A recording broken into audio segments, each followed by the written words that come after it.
As many of y'all may know, tree monitors, particularly blue tree monitors, yellow tree monitors, or technically croc monitors, are amazing reptiles to keep and even work with, but have some pretty massive downsides. One, the fact that they are massive animals and need a massive enclosure to actually keep properly and have the animal in a, healthy lifestyle, because they do need a lot of space, a lot of stuff, etc., etc. Okay, massive. For most people, I'm gonna be honest, most of y'all cannot keep a tree monitor healthy.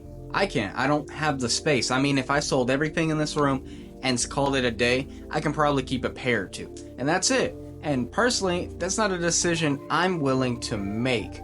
Are you? I don't think you are. Or maybe you are. I don't know. I'm not you.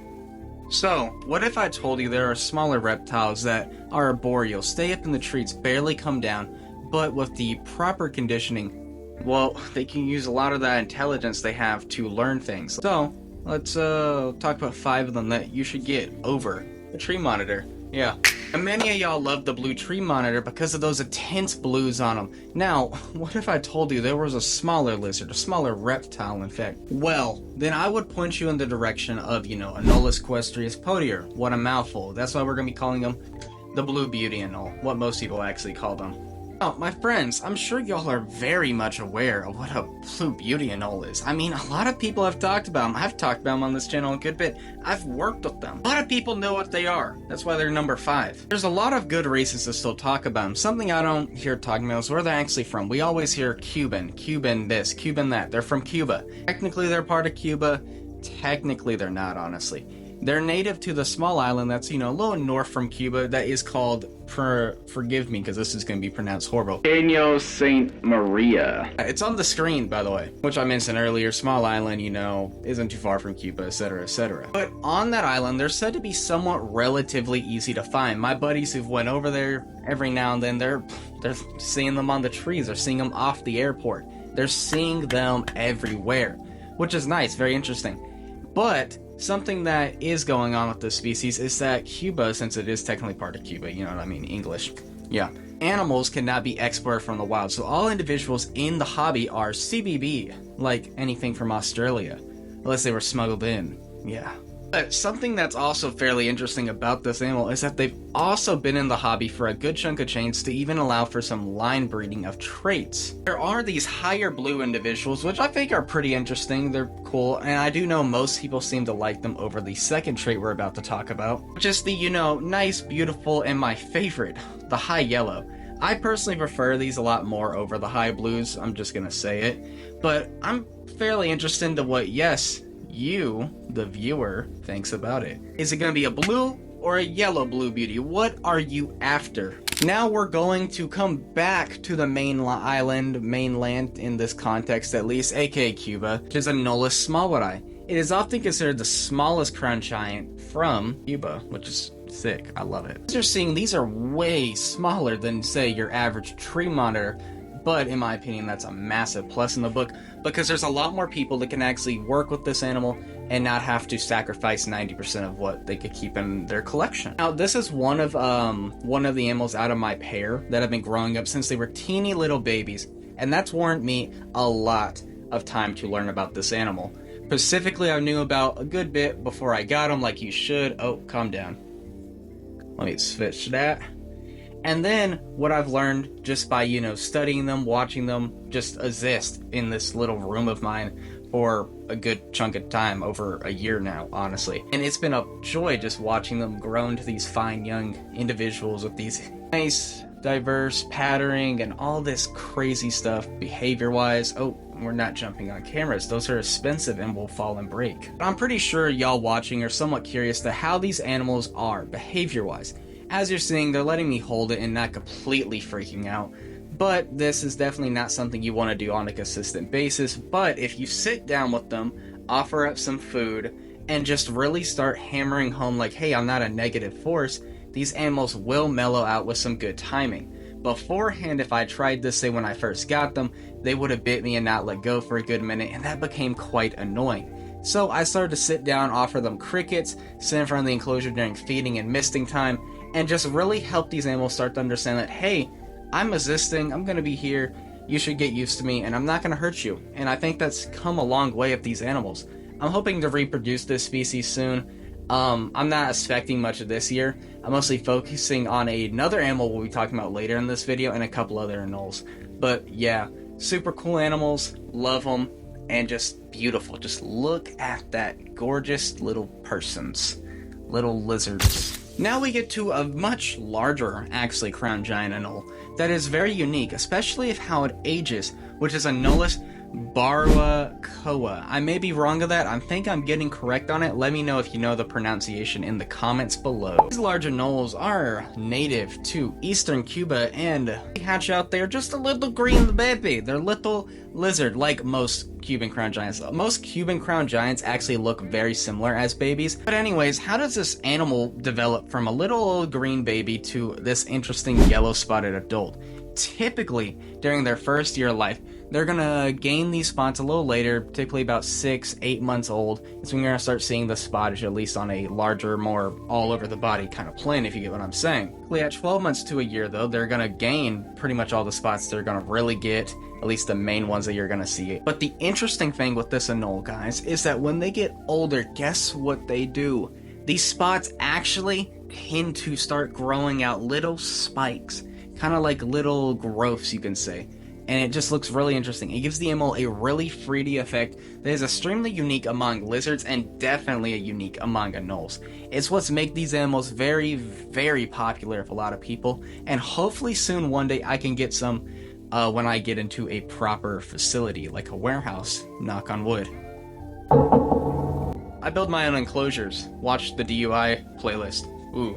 Now, the only main downside about this species is the fact that, well, they can be somewhat hard to find, which makes them fairly expensive. Typically, you'll find a young individual sitting for about $1,000, and they only go up with age, especially when they're nice, cool adult males, you know what I'm saying? Yeah. And since they are so hard to find, it makes it fairly hard to get a good idea on, consistent behavior. So, the people who have them are our main source of information. But from what I've seen from the main breeder, which is crown giant anolis, and from my buddies who have bought some, they seem to be fairly chill animals. They start out shy, but they also condition really well to people if you know what you're doing, and especially when they get older in life, because I guess they get that big boy size and they learn to be more confident in themselves and not being so like, oh my god, there's a person, climb. I'm sorry about that. I know some of y'all hate when I get dramatic and, do weird stuff, but personally, I don't care, and I find it fun and amusing. Guys, we're getting fairly up there in numbers, and, I like where we're going, personally. So, I would highly suggest that you, my friends, sub, like, and share. Give a comment, and give this video, I don't know, 10 cheese sandwiches, or something stupid. I don't know. Forgive me. Anyways, back to your regular scheduled program. Now, we can get back to the original program, the original concept of the video.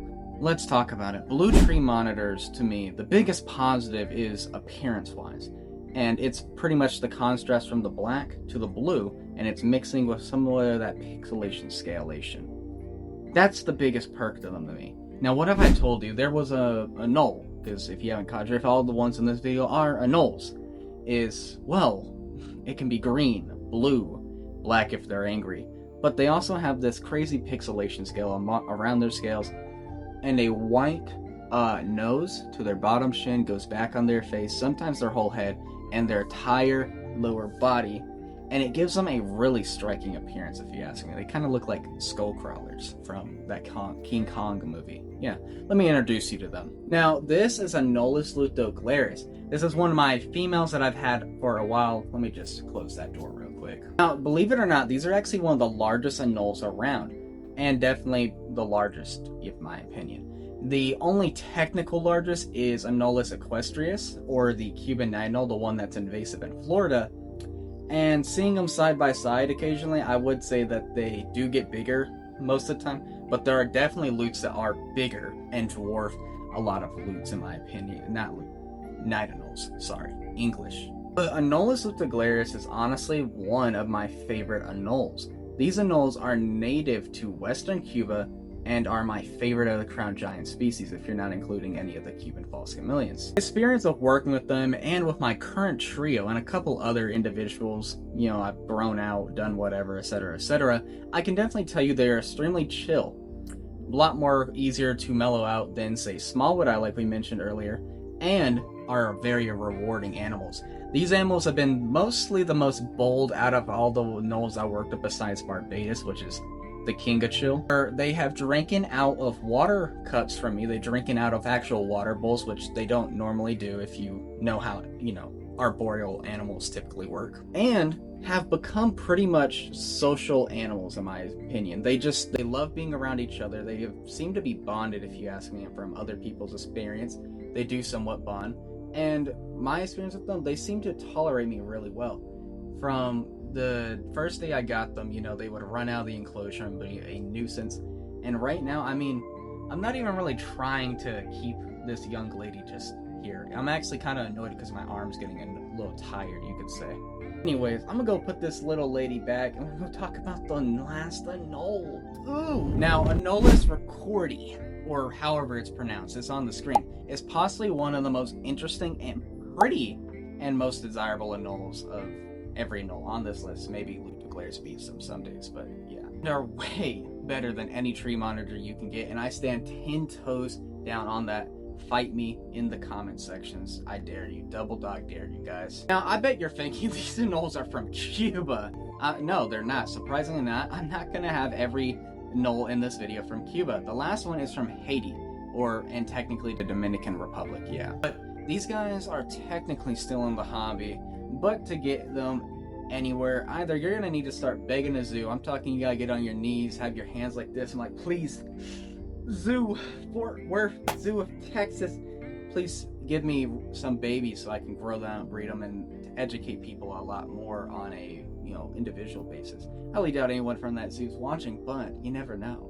Yeah, you can import them. From my understanding, they can still be imported from the wild, but it's very uncommon for that to happen thanks to political matters over there in that country, and just a whole bunch of other little things. And the fact that the people who would be importing it would be, say, like backwater reptiles, and I'm gonna be honest, they're gonna import 100 Pac-Man frogs because they sell like that, than something that's actually rare, unique, like this beautiful creature right here and there. I'm not gonna lie to you, that's how it's gonna work. Well, maybe someone down the road gets their import license in, say 2 months and, starts setting something up. Wink, wink. But the other thing I've also been trying to figure out, and have honestly no success, is trying to figure out what happened to them.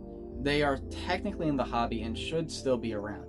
My last known evidence of them is back in 2023. And that's pretty much when it went sling, cut, sound, whatever. Where pretty much they kind of just disappeared, aka the main people who are reproducing them kind of sold off the groups, as it sadly happens. Hopefully someone comes out and I can drop a name in the comment section down below. But honestly, I'm not expecting much to hear from that. And the original group we had in the hobby, I believe, even started from a couple wild-caught animals and a handful from a zoo. So there's still hope for this species, but they're definitely the hardest one to get in the actual reptile hobby and well keep. Because, I just felt like we needed something hard to get in. Anyways, this is the end of the video. Now, don't forget to subscribe. And if you're wanting to know about 5 anoles that you didn't even know existed, guess what? Watch this video right here. Anyways, bye-bye.